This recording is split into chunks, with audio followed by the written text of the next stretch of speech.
अपने कार्य करते हुए, बिजनेस करते हुए कभी ऐसे हमारे पास अनएक्सपेक्टेड क्रिटिकल इशू उभर कर आ जाते हैं। ऐसे अनएक्सपेक्टेड क्रिटिकल इशू जो हमारा एनर्जी चूस लेते हैं, हमें परेशान कर देते हैं, हमारे अंदर स्ट्रेस का निर्माण करते हैं। हम भी जीते रहते, कभी काम भी कर रहे, स्ट्रेस भी है, काम भी है, स्ट्रेस भी है, पर उससे हमारी एफिशिएंसी बढ़ने वाली है क्या? समय के साथ कमी होने वाली है। तो ऐसे अनएक्सपेक्टेड क्रिटिकल इश्यूज के लिए हम क्या करें? तो कुछ बेसिक बातें जो सक्सेसफुली देखी गई क्लाइंट के साथ में कर प्रैक्टिकली कई सॉल्व किए गए।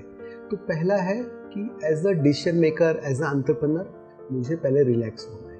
फिर एक डायरी पेन लेकर हमें लिखना है वो इशू क्या है, उससे डिटेल में लिखना है क्या हो गया, उससे क्या होने वाला है, डिटेलिंग कर लेनी है पूरी। ये इशू हुआ है, इसका क्या इम्पैक्ट आएगा, क्या दिक्कत आएगी, आज कल परसों, 1 साल के बाद सब लिख लेना है। फिर हमें उस एक प्रॉब्लम को तोड़ना है, 1 टुकड़े, 2 टुकड़े, 5 टुकड़े, 10 टुकड़े। तो हम देखेंगे एक बड़ा पहाड़ जैसा लगने वाला प्रॉब्लम ऐसे छोटे छोटे 2, 5, 10 टुकड़ों में बट गया, उसकी ताकत कम हो गई। और फिर एक एक प्रॉब्लम को हमने सॉल्यूशन सोचना शुरू किया।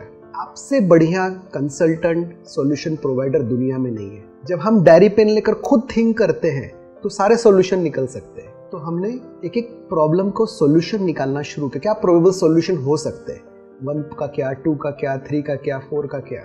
तो हम देखेंगे कुछ समय के बाद, कुछ घंटे हमें समय देने पड़ेंगे। तो समय के साथ देखेंगे अरे तो एक बहुत आसान लगने लगी चीज़ है, कुछ नया निकल कर बाहर आ गया, कुछ सॉल्यूशन मिल गया जो हम सोच भी नहीं सकते थे, सिर्फ हमारे डायरी पेन लेकर लिखने मात्र से। और फिर उसे ग्रेजुअली इम्प्लीमेंट करना। इसमें हमारा पेशेंस चाहिए। एज अ एंटरप्रेन्योर मुझे पेशेंस रखकर स्मूथ वे से उसे हैंडल करना है। वापस समराइज करते हैं, एक एग्जांपल भी समझते हैं कि एक पुणे में आउंड में क्लाइंट है अपने, जिनके एक बहुत पुराना पर्सन जो फाउंडर पर्सन रहा, एम्प्लॉय रहा, वहाँ उसके इश्यूज शुरू हो गए कि काम में मन नहीं लग रहा है और कुछ दिक्कतें आ गई, कुछ नेगेटिविटी शुरू हो गई, कुछ प्रॉब्लम शुरू हो गए। तो हमने कहा क्लाइंट को क्या पूरा लिखो इस प्रॉब्लम को, क्या क्या दिक्कत आई। तो वो काम ठीक से नहीं कर रहा, क्लाइंट के प्रॉब्लम आने शुरू हो, क्लाइंट के नेगेटिव फीडबैक आने शुरू हो गए, ऑफिस का एनवायरनमेंट खराब हो गया, पर्सन पुराना है, 10 साल से है, स्टार्ट से है इनफैक्ट, तो उसका इम्पैक्ट बाकी लोगों में अच्छा नहीं जाएगा, वो ट्रस्ट वर्दी है, उसको स्टार्ट से सब मालूम, उसने सारे लाइफ के हमारे फेज देखे, जर्नी, ऐसा पूरा डिटेल लिखा है, सब डायरी में लिखा है। तो क्या मालूम चला,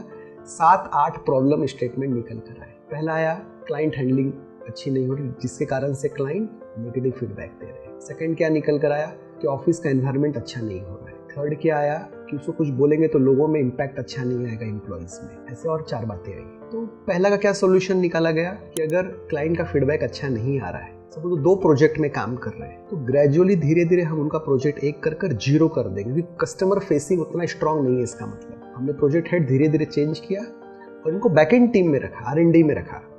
ऐसा कर हमने प्रॉब्लम 1, 2, 3, 4, 5, 6, 7 टुकड़े कर करके सारे सॉल्यूशन निकाले, ग्रेजुअली अप्लाई किया और प्रॉब्लम आज पूरा सॉल्व हुआ। सिर्फ छोटे स्टेप्स फॉलो करने हैं तो कोई भी क्रिटिकल इश्यूज है, अनएक्सपेक्टेड इश्यूज है, हम सॉल्व कर सकते हैं। हम पूरा समराइज करें एक बार, तो पहला पार्ट आता है हमारा पेशेंस रहना, हम काम एंड क्वाइट रहना। सेकंड, डायरी में सब लिखना, उसको डिटेलिंग करना। थर्ड, उस प्रॉब्लम को ब्रेक करना, छोटे छोटे उस पहाड़ को तोड़ना।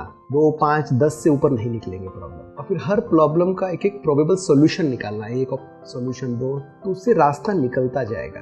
और फिर ग्रेजुअली उसे इम्प्लीमेंट करना पीसफुली, पेशेंस के साथ में, ताकि उस पर्सन को, सामने वाले को खराब भी ना लगे और सॉल्यूशन निकल जाए।